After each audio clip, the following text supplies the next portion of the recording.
After creating your Handshake AI account, you'll often notice there are no projects available on your dashboard right away. That's normal for many new or transferred accounts. This is where link injection comes in to unlock specific projects like Project Hedgehog. Here's the simple step-by-step process most people use.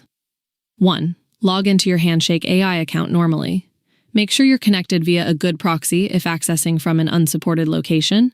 2. While still logged in, open a new tab in the same browser. 3. Paste the provided assessment injection link, e.g. for Project Hedgehog, into the new tab and hit enter. It will automatically detect your logged-in session and add the project to your dashboard. 4.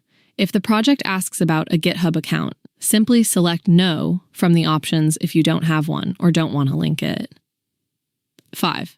Once added, go back to your main dashboard. The project should now appear. Click into it, read the guidelines, and start completing the assessment, practice tasks, or onboarding steps.